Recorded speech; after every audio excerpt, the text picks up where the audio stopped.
أعوذ بالله من الشيطان الرجيم. بسم الله الرحمن الرحيم.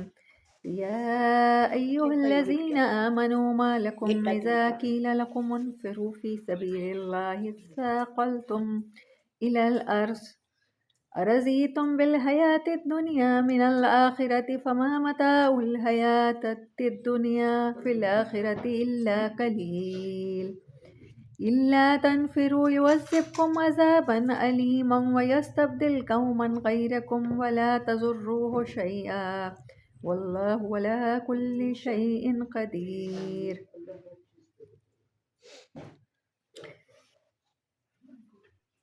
38 اور 39 یہ دو آیات میں نے پڑھی ہیں سورۃ توبہ کی. یا ایھا الذین آمنو، آلموسٹ آل سورت جو ہے یہ ایمان والوں سے خطاب ہے جن کا ایمان کمپلیٹ ہے، کیونکہ اس کے نازل ہونے کا ٹائم آلموسٹ 9 ہجری ہے، جب فتح مکہ بھی ہو چکی ہے اور صلح حدیبیہ بھی ہو چکی ہے، یعنی کہ مشن کمپلیٹ ہو چکا ہے. غزوہ تبوک کے موقع پر بہت سے صحابہ کرام مالی پریشانیوں کی وجہ سے یا مالی آسودگی کی وجہ سے، اور بہت سے منافقین کہ جب اسلام میں کچھ اچھا ہو جاتا ہے تو پھر وہ جنگ میں شریک ہو جاتے تھے، اور جب مال غنیمت ملنا ہوتا تھا تو اس کے لیے بھی آ جاتے تھے، لیکن اللہ کے راستے میں کوشش کرنے سے رک گئے تھے. تب یہی صورت بغیر بسم اللہ کے نازل ہوئی. تو یہ جو اس کی آیت ہے یا ایھا الذین آمنوا 38، اے لوگو جن کو یقین ہے کہ اللہ ہمارا رب ہے، ما لکم تمہیں کیا ہو گیا ہے، اذا قیل لکم انفروا جب تمہیں کہا جاتا ہے کہ فرار اختیار کرو، یعنی اپنی جگہ سے حرکت کرو. فرار کا یہ مطلب ہے جس پلیس پہ آپ ہیں اللہ کی راہ میں کوشش کرنے کے لیے وہاں سے نکلیں. فی سبیل اللہ، اللہ کے راستے میں جب تمہیں کہا جاتا ہے انفرو، نکلو، چلو پھرو، دوڑ دھوپ کرو. اثاقلتم الی الارض تم چمٹ جاتے ہو زمین کو، زمین کا بوجھ بن جاتے ہو. ثقلہ بوجھ سے ہوتا ہے. کشش ثقل کسے کہتے ہیں؟ جو کشش آپ کو زمین کے ساتھ اٹیچ رکھتی ہے. تم ایسے ہو جاتے ہو گویا مقناطیس ہو، زمین کے ساتھ چپک جاتے ہو. ارضیتم کیا تم راضی ہو گئے ہو، تم مطمئن ہو گئے ہو، تم خوش ہو گئے ہو کس پر؟ بالحیات الدنیا من الآخرت، آخرت کے مقابلے میں دنیا کی زندگی اتنی پیاری لگ رہی ہے، گھر اتنے پیارے لگ رہے ہیں، کاروبار، بچے، بیویاں، شوہر، کہ تم اللہ کی راہ میں کوشش سے رک گئے ہو، ایمبیشیس ہو کے لائف نہیں گزارتے ہو. من الآخرتی تم دنیا کی زندگی پر راضی ہو گئے آخرت کو چھوڑ کے. فما متاع الحیات الدنیا فی الآخرۃ الا قلیل، تو جان لو کہ دنیا کی زندگی آخرت کے مقابلے میں 2.5 دن کی زندگی ہے، بہت تھوڑا سا فائدہ ہے. تو تمہیں پتہ ہونا چاہیے جو دنیا کی زندگی کو پسند کر کے آخرت کے عمل سے رک گیا ہے تو اسے پتہ ہونا چاہیے الدنیا مزرعۃ الآخرہ، دنیا زراعت کے قابل جگہ ہے، کھیتی ہے، تمہارا کھیت ہے جو آخرت کے لیے تم نے فصل تیار کرنی ہے اس کا. یہ ایک امتحان گاہ ہے. وَلَنَبْلُوَنَّكُمْ بِشَيْءٍ مِّنَ الْخَوْفِ وَالْجُوعِ وَنَقْصٍ مِّنَ الْأَمْوَالِ وَالْأَنفُسِ وَالثَّمَرَاتِ وَبَشِّرِ الصَّابِرِينَ الَّذِينَ إِذَا أَصَابَتْهُمْ مُصِيبَةٌ قَالُوا إِنَّ لِلَّهِ وَإِنَّا إِلَيْهِ راجعون. سورۃ بقرہ میں اللہ تعالیٰ نے فرمایا کہ دنیا امتحان گاہ ہے. حدیث مبارک میں ہے کہ دنیا کیا ہے؟ وہ ہے کھیتی ہے آخرت کے لیے. اور یہاں اللہ تعالیٰ کیا کہہ رہے ہیں؟ دنیا کے مقابلے میں، آخرت کے مقابلے میں دنیا پسند کر بیٹھے ہو تو جان لو دنیا تو چند دن کا فائدہ ہے. متاع الآخرۃ متاع الحیات الدنیا فی الآخرۃ الا قلیل. فی الآخرہ اصل زندگی آخرت کی ہے، اس میں سے دنیا ایک تھوڑا سا ایک چنک ہے زندگی کا جو آپ کو یہاں نظر آتا ہے.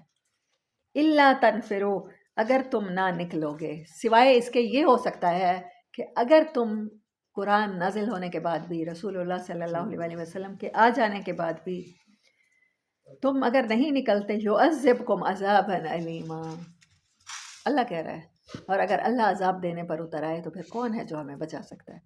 اللہ ضرور تمہیں عذاب دے گا اور دردناک عذاب دے گا، اور صرف عذاب نہیں دے گا، وَيَسْتَبْدِلْ قَوْمًا غَيْرَكُمْ تمہاری جگہ کچھ اور لوگوں کو تبدیلی کر دے گا. ٹرانسفر نہیں ہونا، آپ ٹرمینیٹ ہو جائیں گے. یہ نہیں ہونا کہ آپ کی جگہ آپ کو کہیں اور آپ کی اپائنٹمنٹ ہو جائے. آپ پاکستان میں کام نہیں کر رہے ہیں تو سری لنکا میں ہو جائے، بھوٹان میں ہو جائے، کسی چھوٹے سے ملک میں ہو جائے، یوگنڈا میں ہو جائے، افریقہ میں ہو جائے، نہیں، اللہ آپ کو تبدیل کر دے گا، ختم۔ آپ کی جگہ کون لے آئے گا؟ قومن غیرکم، تمہاری جگہ کسی اور قوم کو لے آئے گا۔ ابھی تو ایمان والوں کے ذمہ یہ کام ہو گیا نا، اب ایمان والے اگر نہیں کرتے تو پھر اللہ کچھ اور لوگوں کو ایمان بخش دے گا۔ غیرکم ولا تضروہ شیئا، اور یہ جو تبدیلی ہے اس کو تم نہیں روک سکتے، اور یہ جو اللہ عذاب علیم کا اگر ارادہ کر لے تو تم اس کو بھی نہیں روک سکتے۔ یہاں اس صورت کی عجیب آیتیں ہیں، ایک طرف ایمان والوں سے خطاب ہے اور دوسری طرف عذاب علیم ہے۔ مکی صورتیں پڑھیں نا، عذاب علیم کی سمجھ آتی ہے، آپ آخرت پہ ایمان نہیں رکھتے، آپ اللہ کو ایک نہیں مانتے، پھر عذاب علیم کی آیات آ رہی ہوتی ہیں ساتھ ساتھ، جہنم میں جلنے کی آیات آ رہی ہوتی ہیں، لیکن پوری صورت کا مخاطب ایمان والے ہیں، اور کہا جا رہا ہے عذاب علیم۔ ہر وہ ایمان والا جو اپنے رسپانسبلٹی نہیں پہچانتا، پھر وہ اللہ کا کچھ بھی نہیں بگاڑ سکتا، وہ چاہے تو اسے عذاب دے اور چاہے تو تبدیل کر دے۔ یہ تبدیلی بھی عذاب کی صورت ہے۔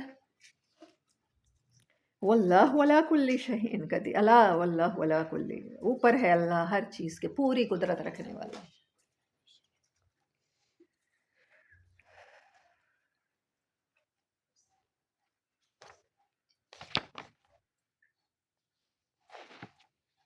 ایک اور آیت اسی صورت سے، انہی آیات کو تشریح کرتی ہوں۔ قل ان کان آباؤکم، انسانوں سے کہو اور مسلمانوں سے کہو اور ایمان والوں سے کہو، اگر تمہارے والدین، و ابناؤکم، اور تمہاری اولاد یعنی باپ اور بیٹے، و اخوانکم، اور تمہارے بھائی، و ازواجکم، اور تمہارے جوڑے، تمہارے کپلز، تمہاری بیویاں، تمہارے خاوند، و عشیرتکم، اور تمہارا کوئی بھی رشتہ جو تمہیں پیارا ہے، و اموال اقترفتموہا، اور وہ مال جو تم نے کمائے ہیں اپنے ہاتھوں سے محنت کر کر کے، وہ تجارتاً، اور وہ تجارتیں، لین دین، تخشونہا، جن کے بارے میں ڈرتے ہو، کسادہا، ان میں مندی پڑنے سے، وہ مساکن و ترزونہا، اور تمہارے ٹھکانے ہیں، تمہارے گھر ہیں جہاں پر تم سکون حاصل کرتے ہو، وہ تمہیں پیارے ہو جائیں، احب الیکم، کمپیریٹیولی، جب الف لگتا ہے یا کوشچن ہوتا ہے یا کمپیریزن کیا جاتا ہے، احب الیکم، تمہیں زیادہ محبوب ہو جائے، من اللہ، اللہ سے، و رسول ہی، اور اس کے رسول صلی اللہ علیہ وسلم سے۔ یہاں تک بات ہوتی تو پھر بھی چھٹی تھی، اللہ اور اس کے رسول سے تو کوئی بھی کسی کو پیارا نہیں ہوتا نا۔ ہم اپنے ایمان کو پرکھتے ہی اسی طرح ہیں کہ نبی صلی اللہ علیہ وسلم کی محبت اور اللہ کی محبت سے بڑھ کر کچھ نہیں ہے ایک مسلمان کے لیے۔ لیکن آگے دیکھیں، وہ لگ گئی اب جہادن فی سبیلہ، اور اللہ کے راستے میں کوشش سے، اگر یہ چیزیں زیادہ پیاری ہو گئیں، ان کو پریورٹی بنا لیا، ان کی وجہ سے تمہاری کوشش میں کمی آ گئی، کوشش میں سستی آ گئی، اور تم اللہ کے راستے میں لوگوں کو امپریس کرنے سے، اللہ کے راستے میں لوگوں کو لانے سے، اللہ سے روٹھے ہوا کو اللہ سے منانے سے، یا مظلوموں کی مدد سے، کسی بھی چیز سے تمہیں ان چیزوں کی محبت نے اگر روک دیا، فتربصوا، تو پھر انتظار میں لگ جاؤ۔ فتربصوا مکی صورتوں میں تب آتا ہے جب اللہ کہتا ہے اے نبی صلی اللہ علیہ وسلم، ان سے کہہ دو آخرت ہے، اللہ ایک ہے، میں نبی ہوں، اگر اس کے باوجود نہیں مانتے فتربصوا، تو انتظار کیجیے، حتی یاتی اللہ بامری، یہاں تک کہ اللہ اپنا امر لے آئے۔ واللہ، اور اللہ کا قاعدہ ہی نہیں ہے، لا یہدی القوم الفاسقین، جو ایمان کے ساتھ گناہ کا راستہ اختیار کرتے ہیں، جو بزدلی کا راستہ اختیار کرتے ہیں، ان کو ہدایت دے دے۔ یہ اللہ کا طریقہ ہی نہیں ہے۔ فاسق کا مطلب گناہگار ہوتا ہے، نہیں فاسق، لیکن اس صورت میں فاسق مسلمان ہی ہوتا ہے نا۔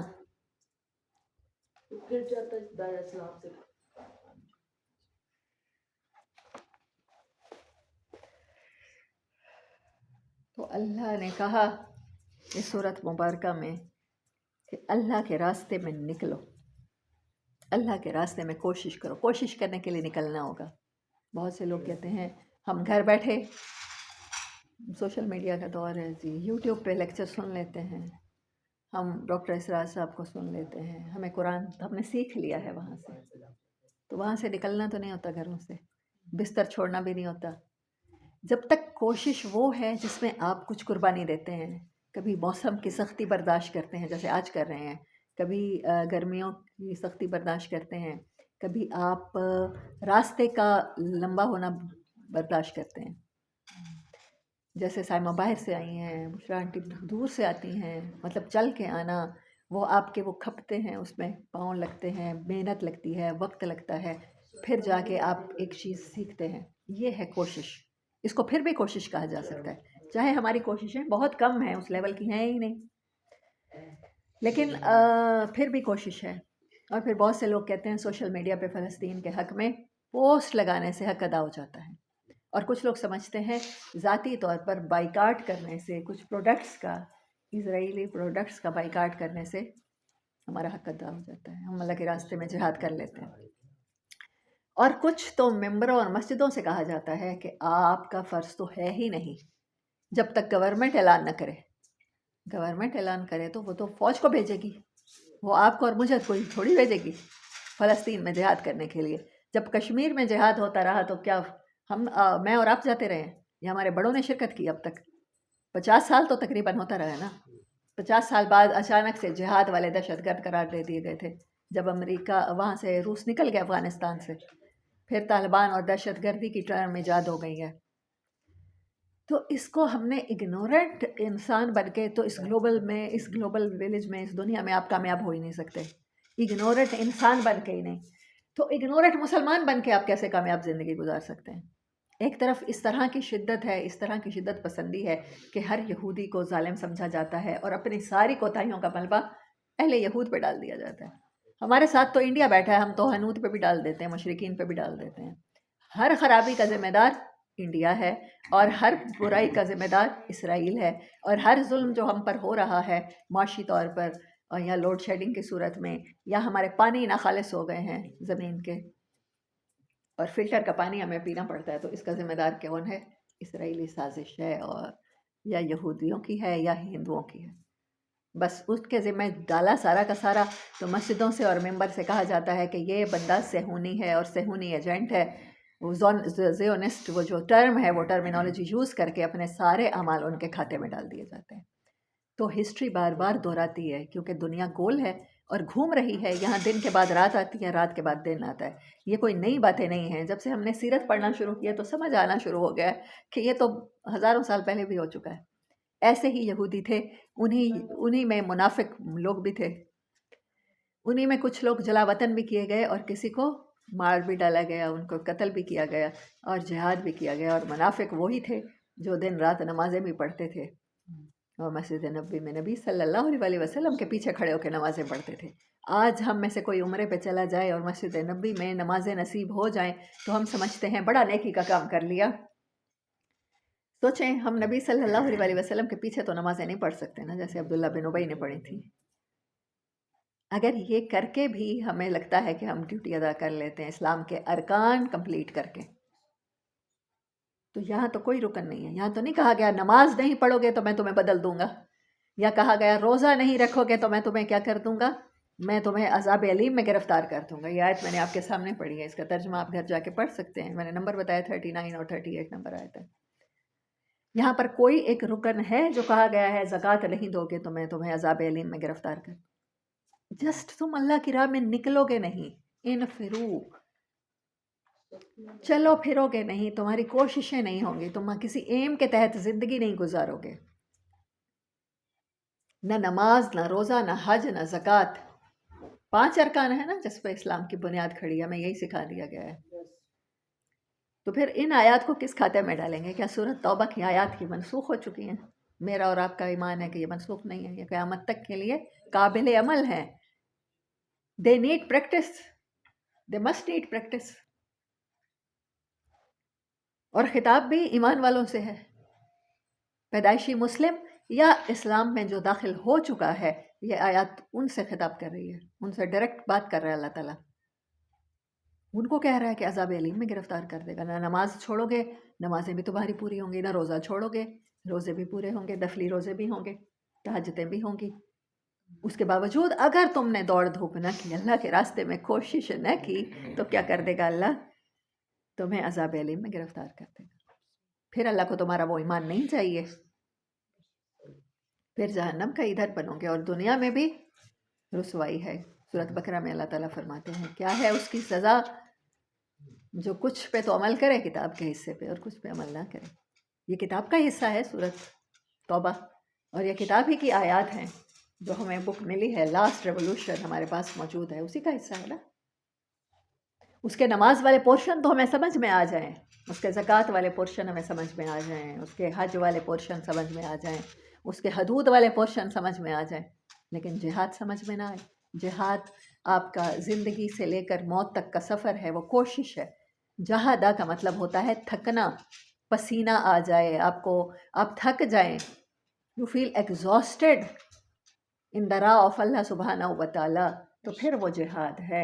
اور وہ نہ کرنے کی صورت میں، بغیر ایم کے جانوروں جیسی زندگی گزار کے چلے جانے کی صورت میں، آپ کی نمازیں، آپ کے روزے، آپ کے حج، آپ کی زکاتیں اللہ کے عذاب سے اور تبدیلی سے آپ کو نہیں بچا سکتے. It's never gonna be happen.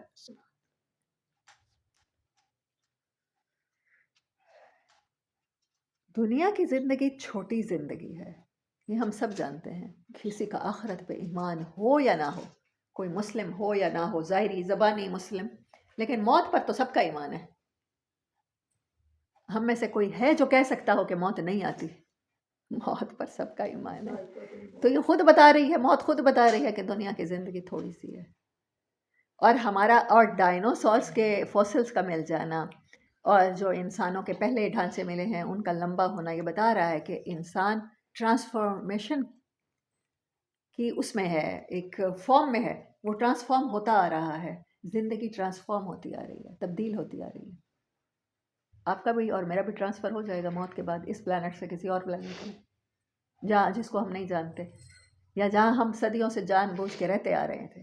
تو سورۃ احزاب میں، سورۃ حشر میں اللہ تعالیٰ فرماتے ہیں کہ یہ وہ ذمہ داری ہے جو انسان کو رسپانسبلٹی ملی ہے، جو وہی الہی کی رسپانسبلٹی ملی ہے اس کا پیغام پہنچانے کی اور خلیفۃ اللہ ہونے کی. یہ کسی اور مخلوق کو نہیں ملی. جب انسان اس فارم میں آیا اپنے، جس میں حضرت آدم علیہ السلام بنائے گئے، تو اس کو یہ رسپانسبلٹی مل گئی. اس نے کہا کہ ہاں یہ میں اللہ تیرا پیغام پہنچاؤں گا، میں تیرا خلیفہ بن سکتا ہوں. قرآن میں 7 بار اللہ تعالیٰ نے آدم علیہ السلام کی کا وہ قصہ، جہاں فرشتوں کا، شیطان کا، اللہ تعالیٰ کا اور حضرت آدم علیہ السلام کا مکالمہ ہو رہا ہے، سجدے ہو رہے ہیں، تو وہاں پر وہ قصے کو 7 بار ریپیٹ کر دیا. قرآن پڑھتے ہوئے، قرآن سیکھتے ہوئے ایک بار بھول جاؤ تو پھر یاد آ جائے کہ آپ نے کرنا کیا ہے. دوسری بار بھی بھول گئے ہیں، پھر تیسری بار یاد آ جائے. پھر سال میں ایک بار رمضان میں جب قرآن سیکھو تو پھر تمہیں یاد آ جائے تمہاری رسپانسبلٹی کیا تھی. توبہ کیا ہے؟ پھر پلٹنا، اور اس صورت کا نام ہی توبہ ہے. اللہ کی طرف پھر رجوع کرنا، اور رجوع وہی کرے گا جو دور جا چکا ہے. اور مجھے لگتا ہے ہم لوگ بہت دور جا چکے ہیں. اللہ تو اپنے اینڈ پہ ہمارے پاس کھڑا ہے، لیکن ہم اللہ کی مخلوق کے لیے جب سٹینڈ نہیں لیتے، کسی بھی ظلم پر آنکھیں بند کر لیتے ہیں، اس کو صرف دل میں برا سمجھتے ہیں، تو ہم نے اپنے لیے خود کمزور ترین ایمان چن لیا ہے. ایسا تو کبھی بھی نہیں ہوتا کوئی اسٹوڈنٹ پیپر دینے جائے اور کم سے کم سوال حل کر کے آئے. ایسا تو کبھی بھی نہیں ہوتا. وہ چاہے کہ بس مجھے کم از کم نمبر مل جائیں، اور اسے پتا ہو کہ اگر یہ سوال بھی غلط ہوتے ہیں تو میں فیل ہو جاؤں گا. ایسا کوئی کرتا ہے؟ جس کو کچھ نہیں آتا ہوتا وہ بھی زیادہ سے زیادہ سوال حل کر کے آتا ہے، پرچہ حل کر کے آتا ہے. چلو کچھ رائٹنگ کے ہی ٹیچر نمبر دے دے گا، چلے کچھ شیٹس بھرنے کے ہی ٹیچر نمبر دے دے گا، وہ کہے گا بڑی محنت کی ہے. سوال تو سارے حل کر لیتے ہیں ہم، کہ کہیں نہ کہیں ہمیں ایکسٹرا مارکس. اچھا وہ سوال جو ہم اپنی طرف سے بالکل پرفیکٹ کر کے آئے ہیں، جب آ کے آنسر شیٹ سے میچ کریں گے تو اس میں نہیں ہوں گے، تو پھر ہم کیا کریں گے؟ وہ ایکسٹرا جو کوشچن کر کے آئیں گے ہمیں اس کے مارکس مل جائیں گے. جب دنیا دار امتحان ہے، متاع القلیل ہے، یہ تھوڑا سا اللہ نے ایگزامن کرنے کے لیے ہمیں یہاں بھیجا ہے. اور اللہ کہتا ہے یہ ہو ہی نہیں سکتا میں تمہیں نازماؤں. بھیجے گا امتحانی سینٹر میں اور تمہیں پیپر نہ ملے، یہ تو ہوگا ہی نہیں. تو پھر پرچہ تو حل کرنا ہے، ایکسٹرا نمبروں کے ساتھ کرنا ہے. کم سے کم ایمان کا سودا کر کے کیسے بیٹھ سکتے ہیں ہم؟ مطمئن ہو سکتے ہیں، اس پر زندگیاں گزار سکتے ہیں کہ چلیں ایمان کا کمزور ترین درجہ ہے. ہم برا سمجھتے ہیں اسرائیل کو. تو ایک طرف میں کہہ رہی تھی کہ ایسے مسلم ہیں جہاں مسجدوں سے، ممبروں سے تقریریں ہوتی ہیں نفرت پھیلانے والی، اپنی پوری کی پوری اعمال کی ذمہ داری اسرائیل پہ ڈال دیتے ہیں. میرے پاکستان کے دودھ والے کو دودھ میں پانی ملانا کسی اسرائیلی ایجنٹ نے سکھایا ہے؟ مجھے فارجری کرنا یا میرے بینکرز کو لوٹنا عوام کو کیا اسرائیل نے سکھایا ہے؟ کیا ٹریفک کو چلتے ہوئے بدتمیزی کرنا، ایک دوسرے کو گالیاں دینا، تھوڑی سی بھی اگر دیر ہو جائے تو کم حوصلہ ہو جانا، یہ یہودیوں نے اور ہندوؤں نے سکھا دیا ہے مجھے؟ ہر انسان دوسرے کے لیے اس طرح سے برا ثابت ہو رہا ہے کہ کوئی بھی اپنے گھر کا دروازہ کھلا چھوڑ کے نہیں سوتا۔ ہم میں سے ہمارے ارد گرد کوئی بھی ہندو نہیں رہ رہا، میری کالونی میں کوئی ورما شرما کچھ بھی نہیں رہتا، سارے کے سارے مسلمان ہیں۔ اس کے باوجود میں اپنے گھر کو لاک کر کے سوتی ہوں۔ وائے میرا مال کیوں محفوظ نہیں ہے کسی سے؟ میں اپنے بچوں کو گھر سے باہر بھیج کے دعائیں پھونک کے بھیجتی ہوں، اور پھر اس کے بعد ان پر دم کرتی ہوں، گھر لوٹ آئیں تو شکرانے کے نفل پڑھتی ہوں، مسجد میں نماز پڑھنے جائیں تو دھماکے ہو جاتے ہیں، اور اگر آپ کے پیسوں کا لین دین کسی کے ساتھ کریں تو آپ کو 10 طرح کے ڈاکومنٹس دیکھنے پڑتے ہیں، سائن کرنے پڑتے ہیں، ورنہ آپ کو پتہ ہے سامنے والا آپ کے ساتھ فراڈ کر جائے گا، آپ کو کھا جائے گا، ہڑپ کر جائے گا، پارٹنر، بزنس پارٹنر جو ہے۔ کیوں؟ وہ بزنس پارٹنر کوئی، اس کا نام کیا ہے، رام ہے، حالانکہ اس کا نام عبد الرحمن ہے، اس کے باوجود یہ سب کچھ ہو رہا ہے۔ نہ نمازوں میں کمی ہے، نہ روزے میں کمی ہے، نہ حج میں کمی ہے، نہ زکوٰۃوں میں کمی ہے، نہ عمروں میں کمی ہے، نہ تہجدوں میں کمی ہے۔ کمی ہے تو ایمان میں کمی ہے۔ ہم جو احادیث پڑھ رہے ہیں کہاں سے شروع ہوتی ہے؟ ان تؤمن باللہ، تو یقین رکھے اللہ پر۔ اور آخر میں کون سی سیکنڈ لاسٹ حدیث ہے؟ وَاعْلَمْ أَنَّمَا أَصَابَكَ لَمْ يُخْطِئَكَ، جو تجھے پہنچنے والا تھا تو جان لے کہ بے شک وہ تجھ سے خطا نہیں ہو سکتا تھا۔ ہمارے رشتے ٹوٹیں، ہماری شادیاں ٹوٹیں، ہمارے کوئی نقصان ہو جائے جانی مالی کسی بھی طرح کا، تو ہم بلیم کرتے ہیں، یہ تو ہے ہی پاگل، اس نے نقصان کرنا ہی تھا، اس کو کاروبار اس کے حوالے کیا کیوں؟ جو دین ایمان سے شروع ہو کر یقین پر ختم ہوتا ہے، اس کے ماننے والے ایک دوسرے پہ بھروسہ نہیں کر سکتے۔ مجھے لگ رہا ہے کہ ہمیں رواج دینا ہوگا کہ ہمارے دسترخوان پہ نا ہیم برگرز ہونے چاہیے، جہاں پہ روسٹ ہوئے سور ہونے چاہیے تھے، شراب ہونی چاہیے تھی، اس کے بجائے بکرے کا گوشت اور حلال جانور کا گوشت کھاتے کھاتے ہم کتنے حرام میں ڈل ہو چکے ہیں۔ حق مہر کا تو کوئی تصور ہی نہیں ہے نا، صرف لکھ دو۔ رشتے ہی حرام کی بنیاد پہ کیسے نکاح پھر ہوگا اپنا کمپلیٹ؟ حق مہر ادا نہیں کیا جاتا، اس کو لکھ دیا جاتا ہے پینڈنگ، اور پینڈنگ ٹل طلاق۔ طلاق کے لیے تو کوئی گھر بساتا ہی نہیں ہے۔ اچھا ہوگا تو دیکھی جائے گی، پھر کس نے دینا ہے؟ پہلی بات۔ دوسری بات، آپ اپنے بہن بھائیوں کے حق کھانا کی کوشش کرتے ہیں، آپ کوشش کرتے ہیں اگر والدین کی طرف سے جائیداد مل رہی ہے تو پھر ان کی خوشامد شروع کر دیتے ہیں، کوشش کرتے ہیں وہ اپنی زندگی میں آپ کے نام کچھ بہن بھائیوں سے زیادہ کر جائیں۔ دوسرا حرام۔ تیسرا حرام، آپ کوشش کرتے ہیں جو بہن بھائیوں میں کمزور ہے، وہ بہنیں ہوتی ہیں اوبیسلی، ان کا حق کسی نہ کسی طرح آپ زیادہ کھا جائیں۔ گھر میں حصہ ہے تو کہہ دیں چلو زرعی زمین میں مل رہا ہے تو گھر چھوڑ دو، کمرشل میں مل رہا ہے، دکانیں مل رہی ہیں تو دکانیں لے لو، پھر گھر چھوڑ دو، گھر میں مل رہا ہے تو گھر لے لو، پھر کچھ اور چھوڑ دو۔ صرف یتیم کا مال نہیں کھاتے، کھانے کے بہت سے خوبصورت طریقے ہیں آپ کے پاس۔ پھر آپ کے پاس زیادہ آ گیا تو آپ اپنا لیونگ سٹینڈرڈ اپ کرنے کے بعد جو باقی بچتا ہے اس کو بینک بیلنس بنانا شروع کر دیتے ہیں۔ اس سے فائدہ نہیں اٹھا رہے ہوتے آپ، وہ بینک میں پڑا ہوتا ہے، وہ بینک اسے یوز کر رہا ہوتا ہے، وہ سود پر آگے شرح سود بڑھتی چلی جاتی ہے اور آپ کے معاشرے میں مہنگائی بڑھتی چلی جاتی ہے۔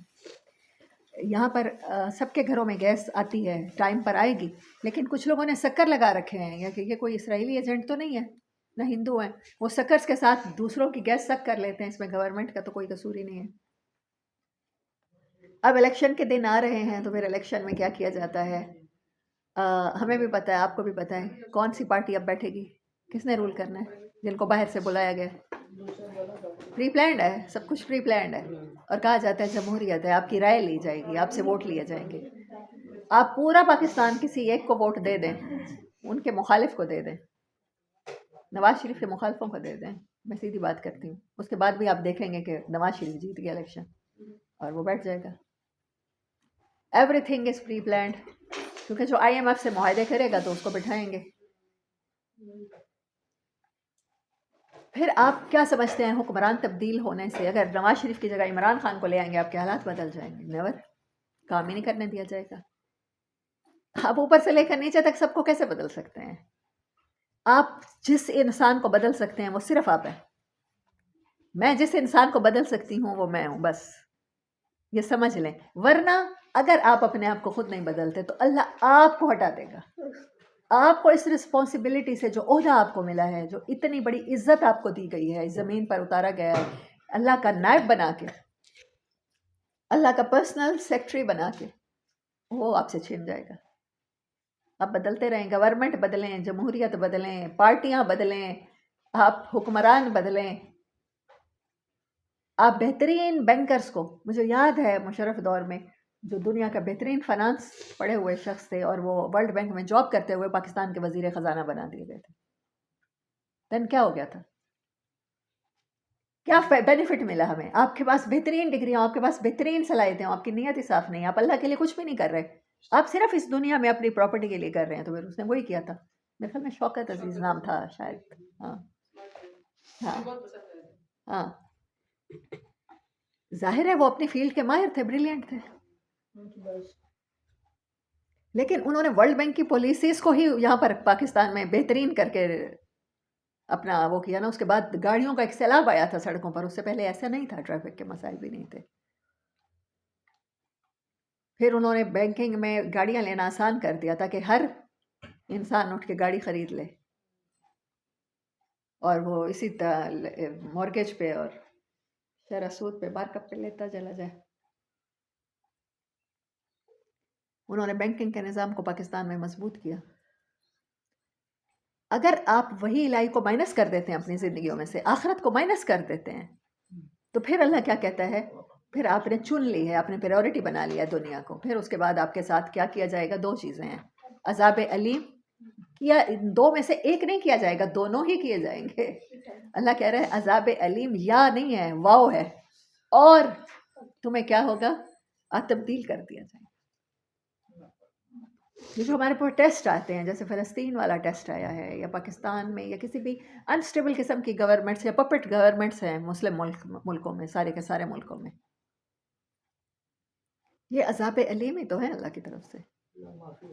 آپ کے وسائل ہوتے ہوئے، آپ کے پاس سونے کے ذخائر ہیں، آپ کے پاس کوئلے کے ذخائر ہیں، آپ کے پاس تانبے کے ذخائر ہیں، آپ کے پاس پیٹرول کے ذخائر ہیں، لیکن کیا آپ یوز کر سکتے ہیں؟ کیا آپ ان کی رائلٹی لے سکتے ہیں؟ کیا سوئی گیس والے بکٹی جو قبائل ہیں، ان لوگوں کو پرابلم تھا تو رائلٹی گورنمنٹ نے نہیں دی تو نہیں دی.